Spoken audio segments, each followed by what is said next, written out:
All right, aloha, friends. Happy Monday. It's game time with the Goss. Hopefully, you had a great weekend. Today's episode, very excited. A good buddy of mine, he's Chuck Licata, co-founder of KMAX Sports and co-founder now of Big Daddy Media. Thanks, Chuck, for jumping on. I know you've been doing volleyball for a long time, and volleyball's coming hmm up now. So I'll just start swinging. I mean, you've covered a lot of games, a lot of players. Best player you've seen? It's funny because Butch Hart is as the guru. I call him the guru in my articles. I even call him the guru of Texas high school volleyball. And I wouldn't know 1/90th of what I know now without Butch. I met him in '99 during the Westwood High School state championship run.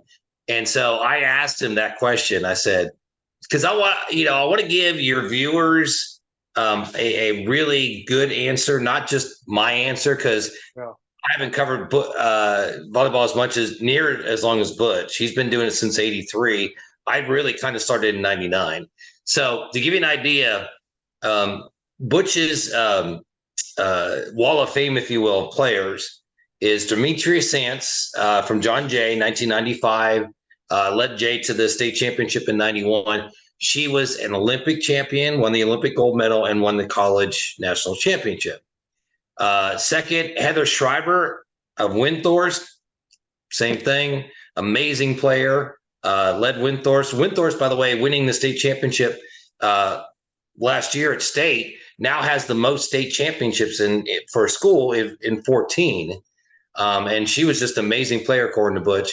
I did see Veronica Wall. She was a high school state champ. She was a college national champion and another Olympic gold medal. So if there's a Mount Rushmore of volleyball players, those three are definitely on it. Yeah. Now, get back to the point you make. Butch and I differ on some things. And when you ask me what's the best player I've seen, I go specifically high school, specifically doesn't have to win state champ, just all around best player, Alon McCall of Rouse. She's a one person army. In baseball, they talk about, like 5 tool players, whatever. Yeah. Easily. She could do anything, she could do everything.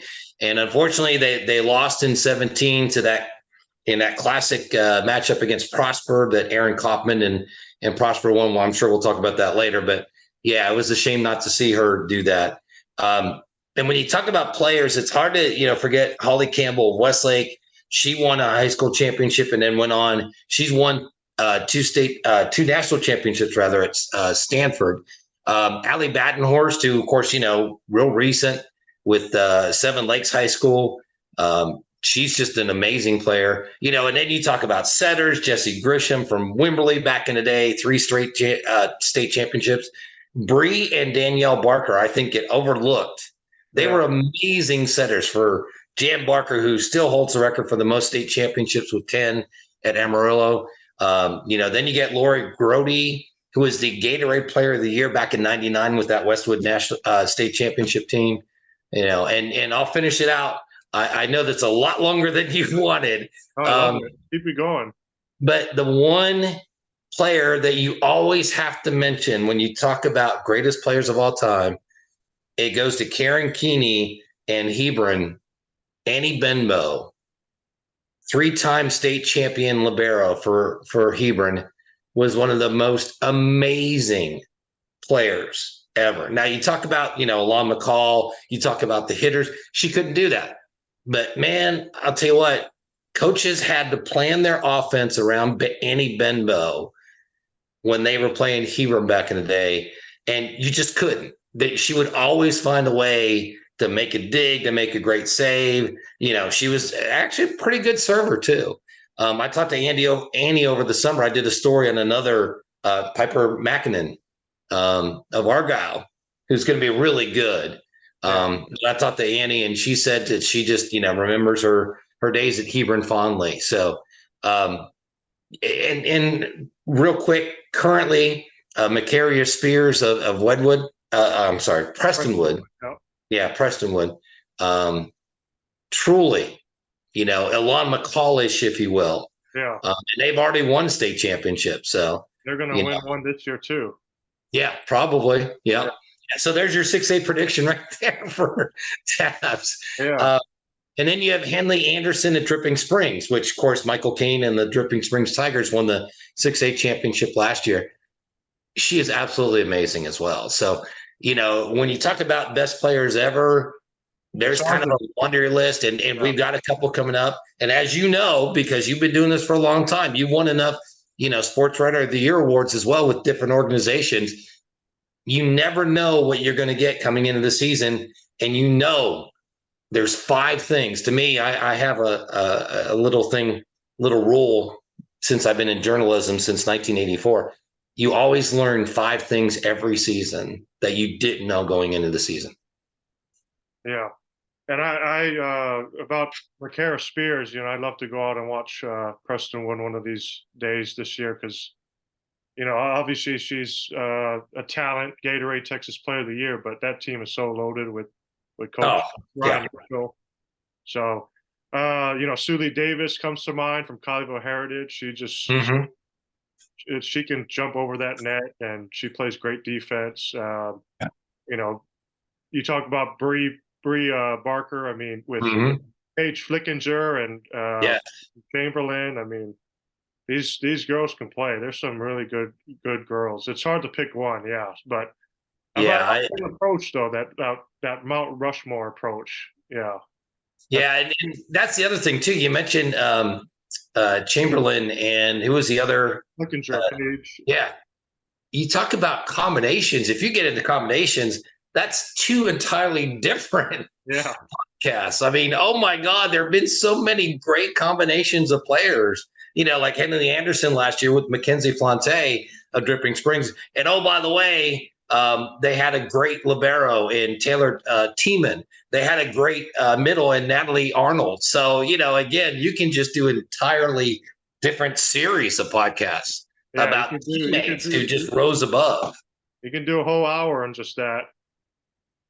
Awesome. Let me just run down the list again.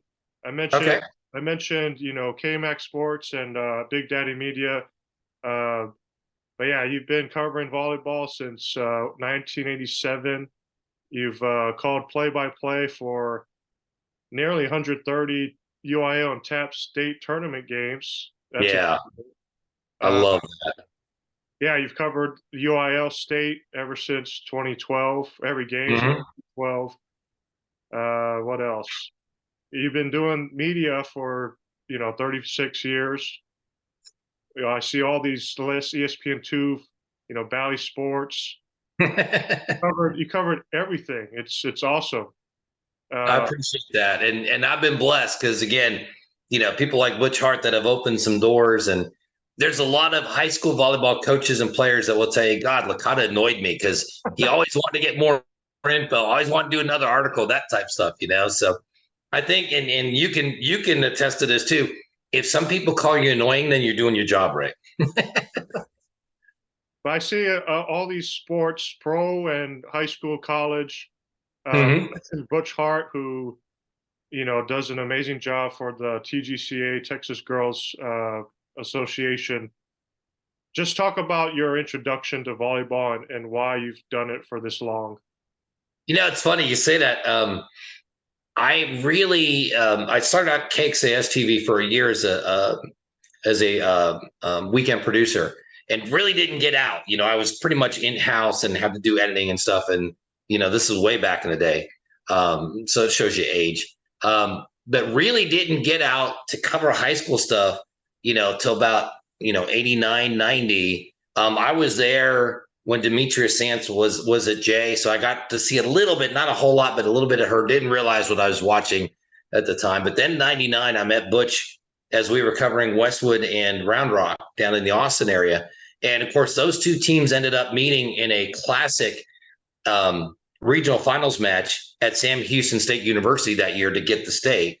And, you're talking Diane Watson, and you're talking about, the 99 Westwood team that had lost to Clark in 98 on the way to state. So, but Butch explained the intricacies of volleyball to me, the liberos, the points of attack, how setters can make or break, by the people they're setting. And it's kind of like any other sport. You cover many sports as well. I've called play-by-play for a number of sports. Soccer is a sport that I will watch now because I've had the intricacies of soccer explained to me. It's not one of my favorite sports, but I'll watch it and I don't mind watching it. But volleyball, Butch obviously has a passion for it. You do as well. And there's just so much, it's like baseball. I grew up, my dad was an all-state baseball player in Pennsylvania back in the day. And people hate 1-0 baseball games. I love it because there's so much that goes on that makes it a 1-0 baseball game. So you really have to have an understanding and a passion, and that's how volleyball came about. It's quick, it's fast, you have athleticism, but unlike softball, and I'm not picking on softball, but if you have one extremely great pitcher, you can win a lot in softball. You can't do that here. We talked about all the great players. How many great players haven't won a state championship? Alon McCall, probably the best player I've ever seen, never won a state championship. You have to have teammates. And, to that point, Flickinger and Chamberlain playing together and doing what they did, you have to have a team and you have to have a great coach. Michael Cain, who won at Dripping Springs, the state championship. I've always said if I ever inherited a playoff volleyball team and they said, get a new coach to bring in, this is the guy I'd want because this guy understands volleyball, backwards, forwards, in the middle. He can game plan like anybody else ever could. And so it takes that's the attraction to me, that combination of needing great coaching, needing great team players. And of course, when you're in that situation, you usually have a great player too. And then you get the other side of it, as you've covered in so many years, you get that one player who's contributing that a lot of people don't know about. And when you bring their name up and when you bring in some much deserved publicity to that player, all of a sudden you can change that life right there by bringing that kind of exposure. So again, long story to a short question, but Well, I think about, you got to look at Amarillo with the Barkers, and then, Lovejoy with when Ryan Mitchell opened up that program. Just good coach and great players, and you'll get much success and much state titles. If I may say real quick, that's another 3-hour podcast, is just the amazing coaches. Yeah. Ryan Mitchell, some call the GOAT, because of his penchant to win, state championships in a short amount of time. Michael Cain, with his latest one, certainly has put his name, in the coffers. Jan Barker, of course, most ever. Susan Brewer, who's down in Belleville, she's got 9 state championships. You get into coaches and personalities. And then, of course, the transition real quick, Dee and Danielle are bringing Danielle Barker into coaching. All those great players who are now great coaches. Heather Schreiber, she's on the, she's on the Mount Rushmore for Butch of players. Oh. She's been in New Braunfels, Canyon. She's going to win a state championship sometime down there. Oh yeah, we could definitely do a couple more podcasts this season. But we're talking about state champs. You mentioned some, and we'll keep it to just the UIL. But mm-hmm. 6 state champs last year. Who's most likely to go back to the state tournament? Yeah, that was such a great question. I was thinking if I were doing this podcast, I probably wouldn't have asked that question. So kudos to you for coming up with a great question. Here's how I'd rank them. Blum, number 1, no question. Blum is going to state. Okay. It's just a matter if they win state or not. Lauren McPherson, and I kidded her after I watched your podcast with her. I called her. I said, you're really lucky it wasn't me. She said, why? I said, because you're a dynasty. I said, you need to use the word dynasty with as good as you got this team. And oh, by the way, you get everybody back this year. I said, you're lucky I didn't do that podcast. It was Brian, because they're a dynasty. The Blum Lady Cats are a dynasty. No question they're getting back to state. I would say Dripping Springs and then the 4A champ, Kenyon Randall, are right there as far as making it to state again and possibly winning state. Heather Burns is been at Randall now since taking over for Jason Culpepper, who's at Bushland, who, by the way, Bushland will be at state this year in 3A, just so you know. But Heather Burns is such a quiet, confident coach, and she's got everybody but I think 2 seniors back this year. So I think in 4A, you're looking there. Then of course you got Josh McKinney at Colleyville Heritage, the 5A state champ, and then Gunter lost head coach Caitlin Gill, and they lost a lot of their key players. So 5A has really improved this year. A lot of teams with a lot of key players back, and I think Gunter is going to have kind of that. Okay, we're gonna start rebuilding again. They've got the talent, they've got the players, but I don't think they get back to state this year. Talking to founder of KMAX Sports and Big Daddy Media, Chuck Licata. Yeah, you start getting into that 5A and 6A. It's just so tough, especially in this part of the area in DFW. And what Josh McKinney did was incredible. What Frisco Reedy did was incredible. But they lost so much talent. Lucky enough, Josh brings back Sully Davis, who I think is a top 5 hitter in the country. But yeah, it's just so hard, and you can't count out teams like Frisco Wakeland. That's always gone right. Lovejoy, Plano West. Yeah, Plano West. But yeah, Blum, I think I'm right there with you. I would rank Blum number 1 just because they didn't graduate any seniors. They made it to state now 5 of the last 6 seasons. Dynasty. 2017. Finally got over that hump and got that first state title. So, awesome moment for Lauren, especially having her daughter Kinsley, who just a freshman, and we voted her state championship MVP. I think she had almost 20 kills in the match. But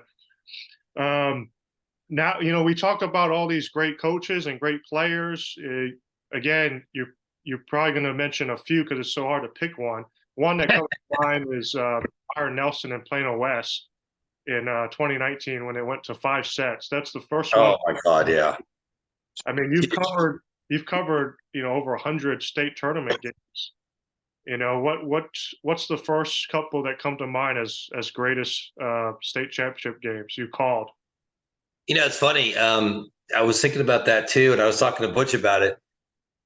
And there've been so many really great matches, but the one run that will always stick out to me is 2018 in 5A when Kingwood Park out of Houston came out of literally nowhere.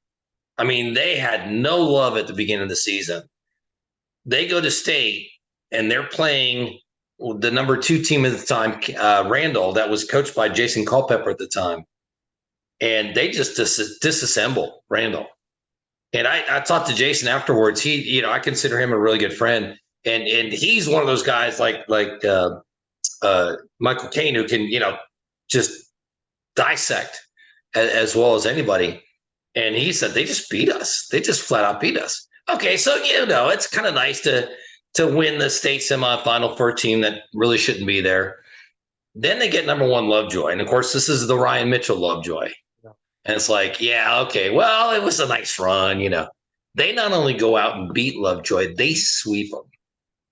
And just it's that New York Giants beat the undefeated New England Patriots. That was when I wrote the story. That's the parallel that I used. Unbelievable. Just simply amazing how Kingwood Park just took care of the number 2 and number 1 team like they were, it was a tournament, it was like Volleypalooza or the NISD Classic Tournament, just amazing. And those were fun ones to call because as you all know, and you've covered in your years, it's always great to have that one underdog that comes in and surprises everybody. It's like, whoa, look out, just too much fun. One of the matches I didn't cover at state that will always be in my mind, and I can still see it like yesterday, 2017 state championship 5A.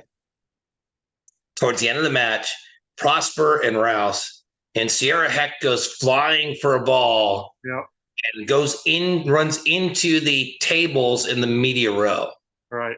And you're just so concerned that she's okay. It's not even, Rouse and Prosper anymore. It's about Sierra Heck. And you're praying she's okay. Well, she does and I don't know, I know that the NBA had a more current, but it's the Walt Frazier. She gets hurt. She's sitting on the sidelines, and then she comes back in, and oh my God, Prosper upset Rouse, who's been number one ranked in the nation all season long. They're down. Prosper in set 5 is down 13-9. Erin calls a timeout, and she told me later, she said, girls, this is it. This is your legacy. You want to win or you want to lose? And they went out and they won that third or fifth set 16-14, and truly one of the greatest upsets in state history. And I asked Butch, he's got about 3 of them. If there's a Mount Rushmore of amazing state victories, that's one of them right there. Yeah, I think she ended up I think maybe spraining her wrist or something. She came back out with more tape, and just after that dominated. But it's that adrenaline rush, you're not really worried about being injured till after. But yeah, that was an amazing run for Prosper. You were there? Yeah. Oh my God, was that not just? And you can still see it like it's yesterday, can't you? Yeah, it was one of the best plays of all time. It's of all time. So you used to live in the Austin area, right? Yeah. I live in Granbury, which I am a little jealous about. Granbury's an awesome place to live. You got the lake, and shout out to Grumps and Stumpies. But you mentioned some teams already, and you can go down the list again. But for those teams that outside of DFW, sometimes parents will ask me, they're kind of looking ahead, who are some to watch. Who are some teams to watch outside of DFW that we need to look out for across the state? That's another great thing about high school volleyball. You get those first 3 weeks of non-district tournaments. You learn so much. This as well. Butch and I are on the phone every day from today until the end of the volleyball season. We're talking about different teams. It's amazing. The NISD Classic up here has become, a great hub. In week 2, you get the New Braunfels tournament and the NISD Classic. Then week 3, of course, a lot of teams of Volleypalooza, but other tournaments, because a lot of tournaments after pandemic went down to 32 teams, and they're staying there. Volleypalooza down in Rouse, Jacob Thompson hosting that, is 68 teams. And he's got 3 coming from out of state, including Modern Day out of California. So you really get a great chance to find out what teams going into district, at least, are really good. And you get the Conroe, that was undefeated until they met, the Woodlands late in the season. I forget what year it was, but Oak Ridge out of Houston started the year 40-0, and Butch and I weren't so confident they do on the playoffs, and they lost in the playoffs. So, you get those runs, one of the 5 things that you learned that you didn't know before the season. So, but to answer your question, out of the Houston area, I think Tompkins, which made it to the state last year, the Woodlands is going to be back. Terry Wade always reloads with the Woodlands. I think the surprise team out of Houston is going to be Ridge Point. And I say that just because they weren't at state last year. But Lauren Bailey is such a young coach, and she knows what it's like to get there. Took Ridge Point there her first year. So I think Ridge Point you're going to hear from. And then Bridgeland, which had the unfortunate playing Cy Ranch, who was, top ranked or near the top last year 3 times. They had them twice in district and then once at Volleypalooza, and they lost all 3 times. I think Bridgeland comes back pretty strong.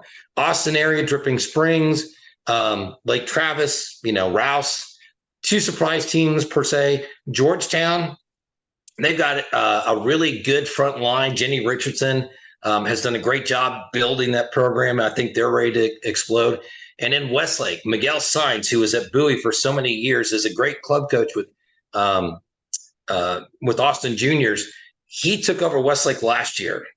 And this is a guy who is one of the most underrated coaches ever. He took that team last year. They beat Dripping Springs. They swept them in district. And that was just a prelude to what they're going to do this year. Dripping Springs has got Westlake and Lake Travis in their own district that they have to get through. So that's going to be really good. San Antonio area, Reagan, Brandeis, O'Connor, I think are going to be the 3 top teams there. And real quick, smaller schools, Bushland I talked about with Jason Culpepper, 3A. He's been to the state 11 times. This is, again, a great coach. You don't hear a whole lot about because he's been, at the smaller schools, but this guy knows what's going on. Crawford out of 2A, Jeff down there has done such a great job. They'll be back, and then Blum in 1A, and of course, Benjamin. And real quick, Cody Props is the coach of Benjamin. Grew up in Benjamin, went to college at Tarleton, came back to Benjamin to take over the volleyball program. His 7th year in, they not only get to the regional tournament for the first time, but they get the state. He's got everybody back. And he's got a kid whose name is Electra Estrada. How can you go wrong with a girl named Electra Estrada? I would love to see my dream matchup in 1A is Blum and Benjamin. Yeah. Because as you talk with Lauren, she grew up, played at Blum. She has her former coach now on her assistant staff. Cody, the same way with Benjamin. He only knows Benjamin and got him to state last year, and he's got everybody back. Yeah, I would love to see that too. State title game, Electra versus Kinsley. That's a fun matchup. We got about 3 or 4 minutes real quick. Okay. You kind of mentioned you want to talk about some dogs, and rescue. I'm a big dog person. I had a dog growing up for almost 15 years. You have 3 dogs. So yeah, just the floor is yours. Oh, thank you. Go ahead. Oh, and it's so tough because, I've been working dog rescues for about 10 years now, and not like the people that run them. I contribute where I can. Funny story, when I got moved to Granbury, 2 weeks later, I helped rehome a dog that had, a family had to leave, couldn't keep the dog. We found it. I was able to find a family for it. So I love that. But the 2 things that really frustrate me right now is, number one, people dumping their dogs out in remote areas because they don't want them anymore. I mean, outside of the obvious, how do you do that? A family member. I just read on Twitter the other day, another rescue picked up a dog that was dumped. Somebody saw the person dump. Good news is they got the license plate, and that person is now, facing charges, if you will. Right. Don't dump your dogs. I mean, if you absolutely cannot move with the dog, whatever. And again, I don't understand how you do that. Do the proper thing. Don't dump a dog and just let it live however it ends up. That's horrible. The other thing is, and people do a real good job of this. You're on Facebook, you see somebody says, "Oh, we found this dog. He's been in our yard, whatever." And immediately they get 5 people that say, "Oh, I'll take it if you can't find the owner." If people would do that for rescues, people that, will pick up a dog that was just found, if they'll instead, or not instead, maybe in addition to, consider going to a rescue, because rescues are they're filled to the brim. It's never been this bad at dog rescues and animal control before. We've got Hood County Animal Control that I do some work with. If people, if you want a dog, consider, they're breeders, they're, the instance where people find out, please consider going to a rescue, a shelter, and picking up a dog. It costs a lot less. And as I've got with my 3 dogs, mine were terribly abused, and now they're content. And that is just the joy of having a dog. Yeah, you see those videos on social media where people find these dogs and they just look awful, and they bring them in, and the transformation, and then just seeing the dogs, happy again and running around at their new homes. That's awesome. But yeah, that's awesome, Chuck. Great stuff as always. But yeah, the volleyball season's coming up, August 7th, August 8th, first official games. So I'm very excited for that. And then real quick, yes, you're going to be at what tournaments? I know Northwest ISD and Volleyball. Right. Volleypalooza, Northwest ISD, and I'm going to try and go to one tournament one day, one tournament another day in week 1, because there's so many good tournaments. So we'll see where that goes. And by the way, offer continues. NISD championship match. Would love to have you come and do color with me. I'm all for it. Okay. I'll probably be. I usually go to the Mansfield tournament in week 1. Oh, okay. I know Rockwall, I think, has a week 1 tournament that's pretty good too. So Yeah, these tournaments are just you get to see some incredible matches. Yep. But Yeah. awesome job as always, and yeah, we'll be sure to talk again during the volleyball season. Very excited for it to come up. But Hey, thanks for having me, man. I love your podcast so far and thrilled to be a part of it. And as you know, as a journalist, it's fun to be on the other side of the microphone, to be interviewed instead of doing the interview yeah, yourself. So. awesome. All right, so that is Chuck Licata, co-founder of Big Daddy Media. Make sure to go follow their Twitter page, and again, look out for him calling the games during the entire season. But this is Game Time with the Goss. Thanks for joining us. Enjoy your Monday and enjoy your week.